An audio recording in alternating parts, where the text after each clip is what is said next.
Thank you, EJ, and good morning. Good afternoon, ladies and gentlemen. Thank you, EJ, for laying out the issues so clearly and for organizing this event. Most appreciate that. So my role is to set the basis of this 2-hour conference. And I'd like to start by pointing out that there was a debate that went on for some 14, 15 years from the time the AKP came to power in 2002 till about 2016, 17, which is, are Erdogan, the Prime Minister and President of Turkey, and Turkey more broadly, our allies, or are they not? This debate actually dragged on for too many years. Long after it was apparent that Erdogan's Turkey was not an ally, it still remained an issue. That finally is out of the way. I don't think anyone will claim today that Erdogan's Turkey is an ally of the United States. Now we have a new debate. That's what I think we should now discuss. And the new debate is what we're seeing now, an aberration or a permanent change. Is this more like Erbakan coming to power in Turkey in 1996-97, or Mohamed Morsi coming to power in Egypt in 2012-13, or is it more like the Iranian Revolution? In other words, is it a 1-year change? More like a 1-year change, or more like a 40-year change? Of course, there are other answers than one or other of these two, but I think it simplifies the issue to make it either or.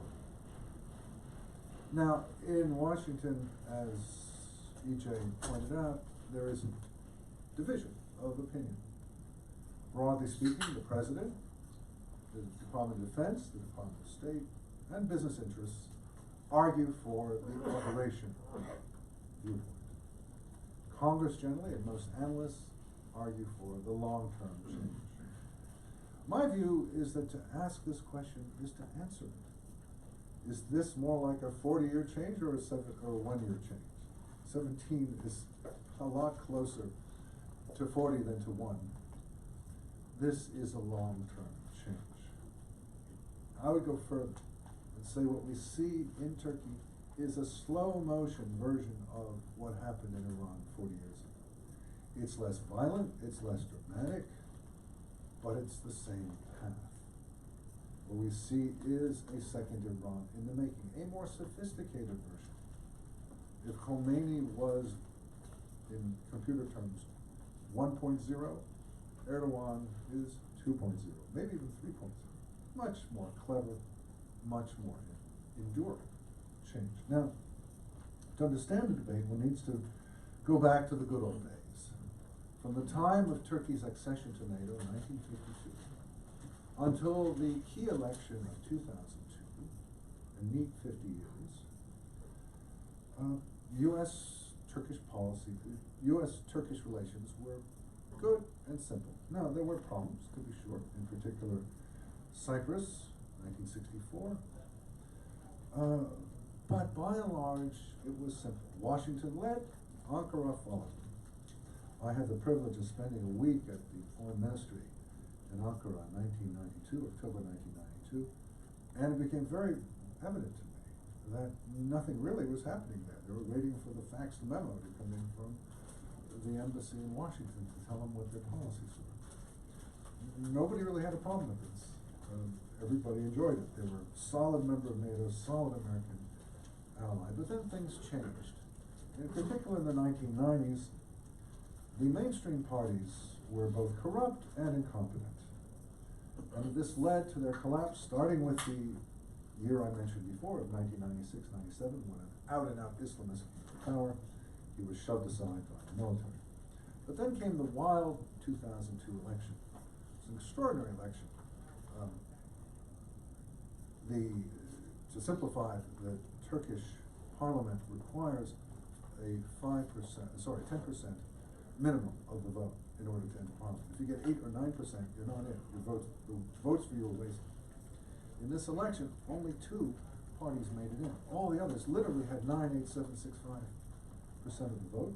And so the AKP, with just 1/3 of the votes, got 2/3 of the seats.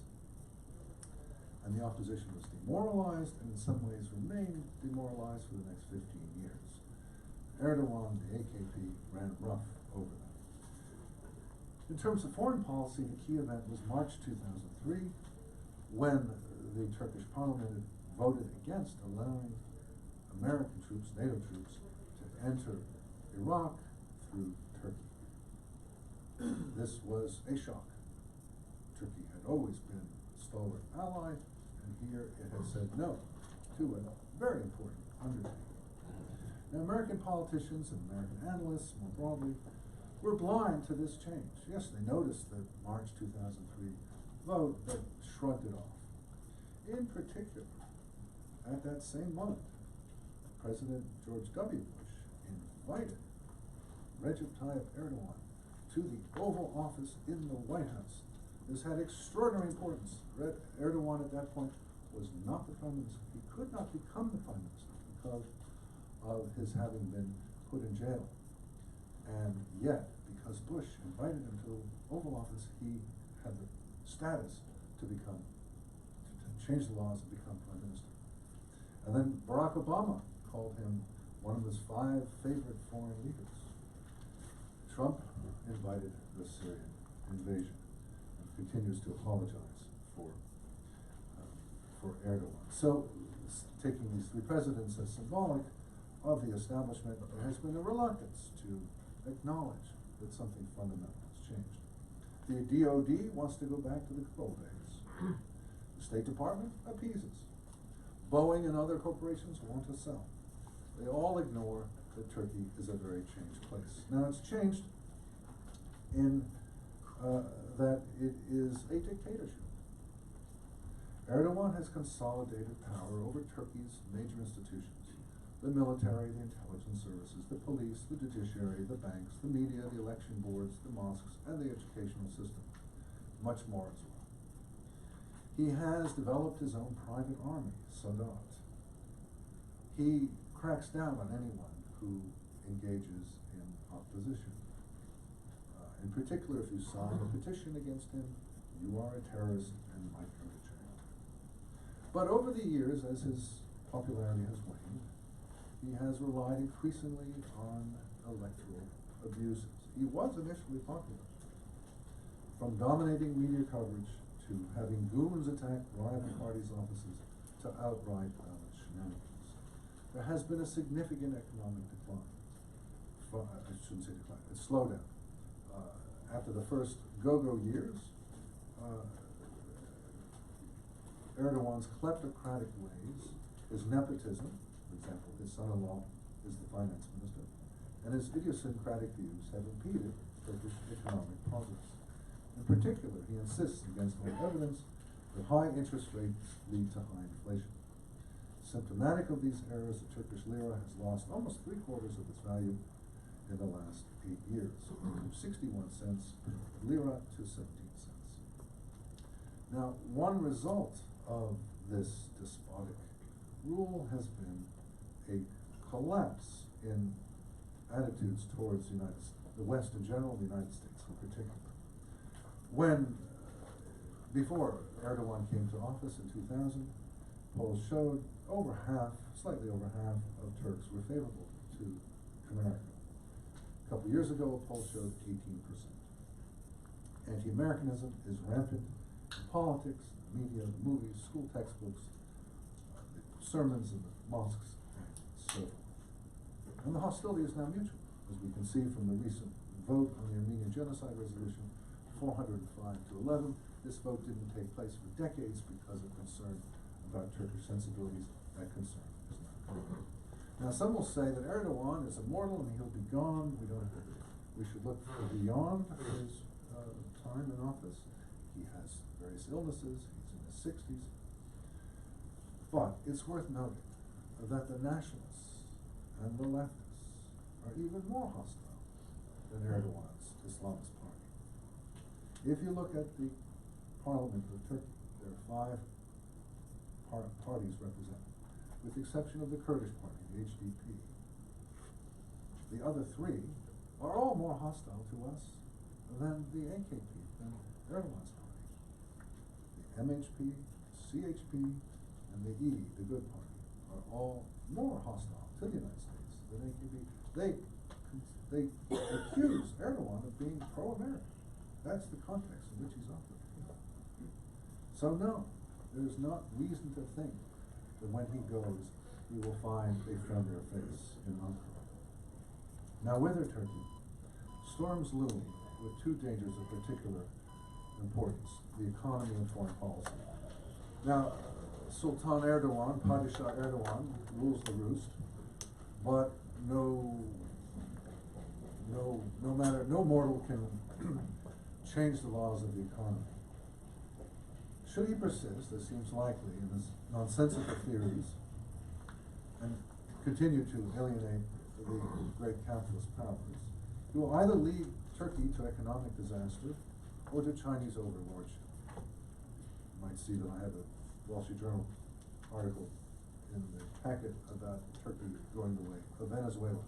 I think that's a real possibility. Foreign policy presents the other great danger.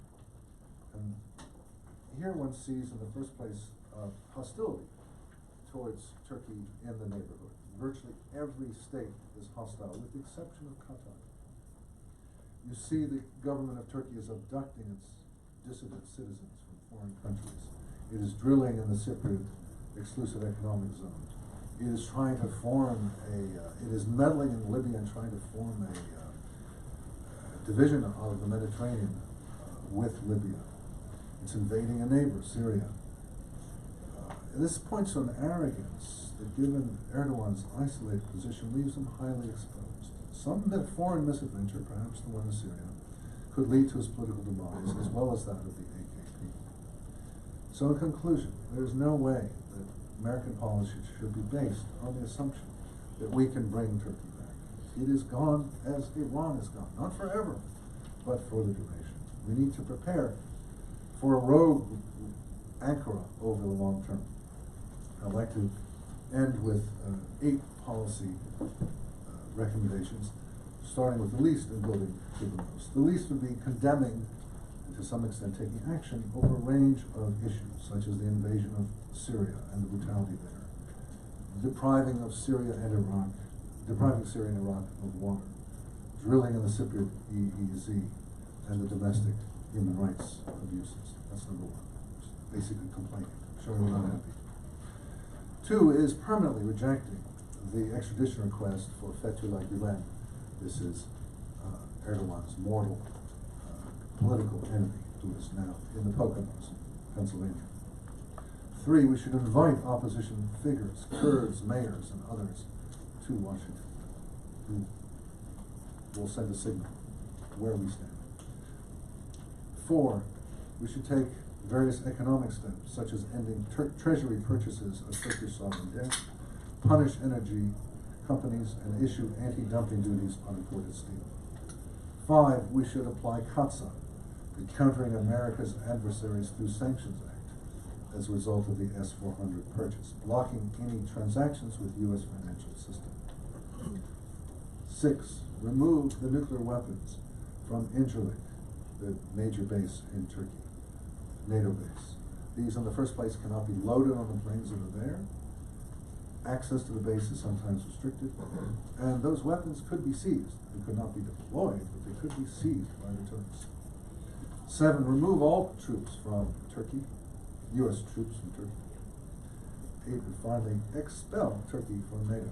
Now, I was long under the impression that that can't be done. If you look at the NATO bylaws, there's no place there for expulsion.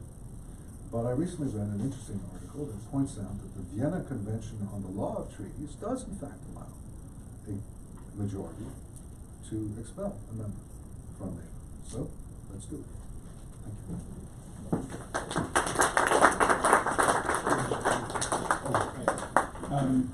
So now, if anyone has any question, please raise your hand, and either Len on that side of the room, or I will bring over the microphone.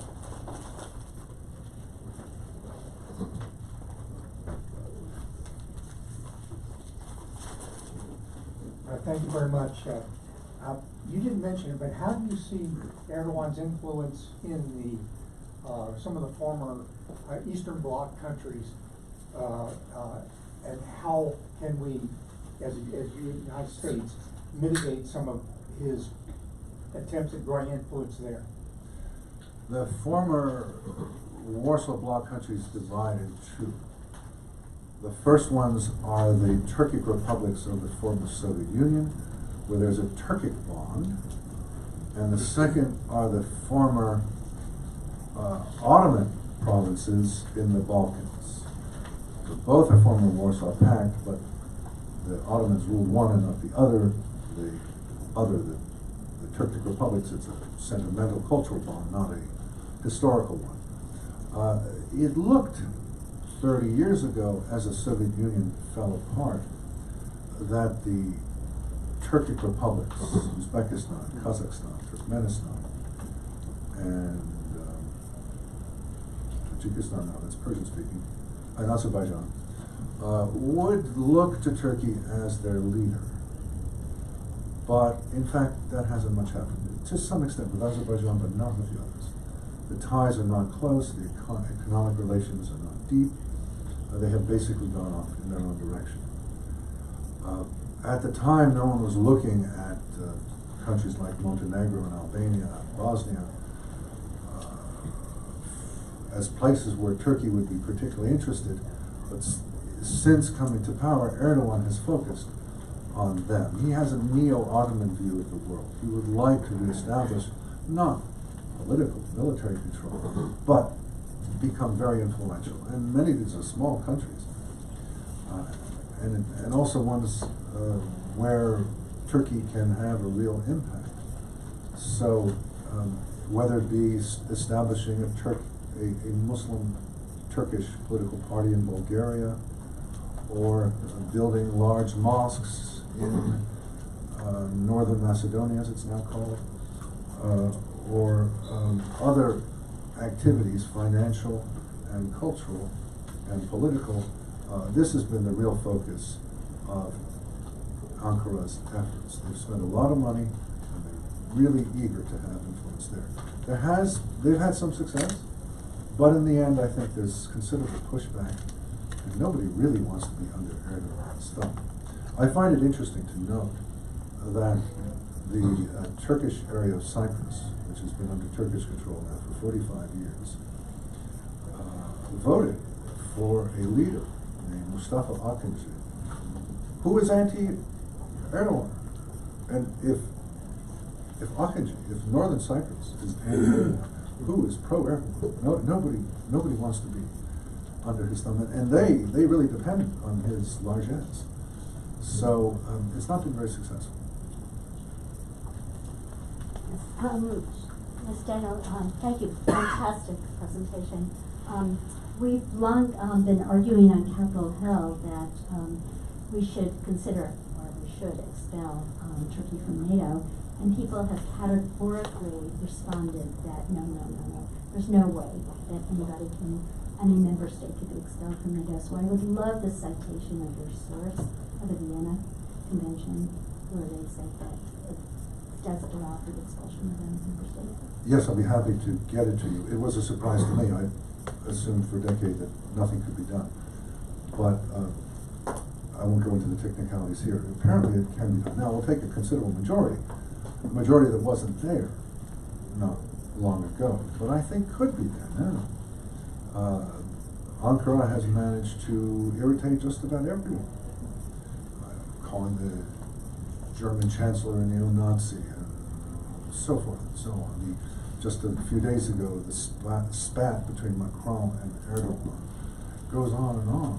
There are bad relations with just about everyone in the Middle East and in Europe. He has his few friends. I mentioned Qatar, Hamas, Hezbollah, Muslim Brotherhood more broadly, but they're not governments.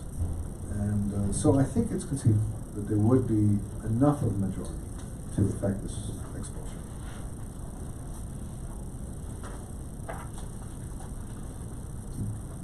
You mentioned correctly that Erdogan's ultimate goal is to reestablish the former Ottoman Empire.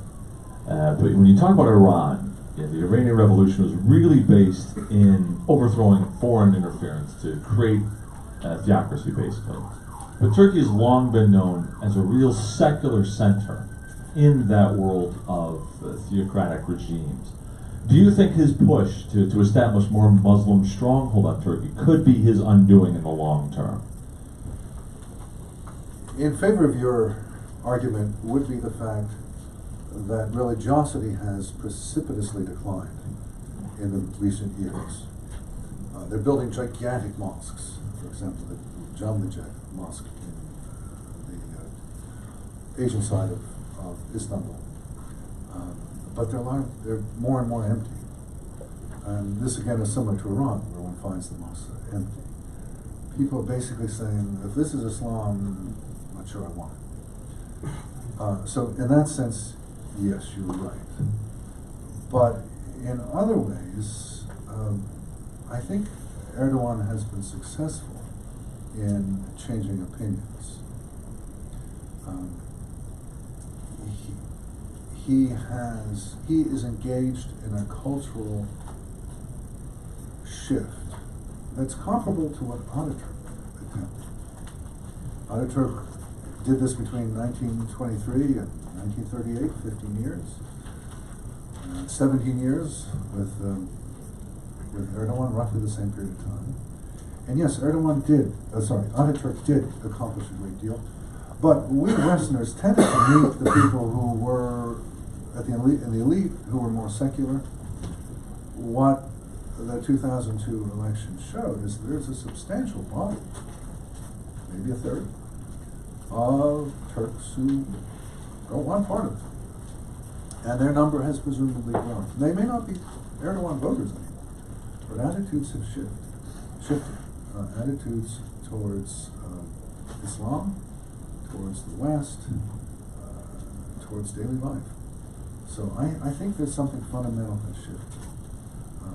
The survey research is somewhat spotty, but all signs suggest there is it's a country that's undergoing a change, and it's not a change that's favorable to us. So that even the parties that I mentioned in Parliament, other than the Kurdish one, that are not Islamist, that are not going in Erdogan's direction, they are distinctly unfriendly. This will be our last question. You did. Two more. Oh, Two more yeah, questions. Hold on, wait a second. We have one here and then. One topic that you didn't address was the election, the contested election in Istanbul. I just wondered if you wanted to. The election in Istanbul is a mystery. And it is one of a sequence of mysteries about Erdogan. Erdogan's rule divides into two, almost exactly. 8 years and 4 months from when he came to office in March of 2003 till the time he took control of the military in July of 2011. During that 8 years and 4 months, he was brilliant.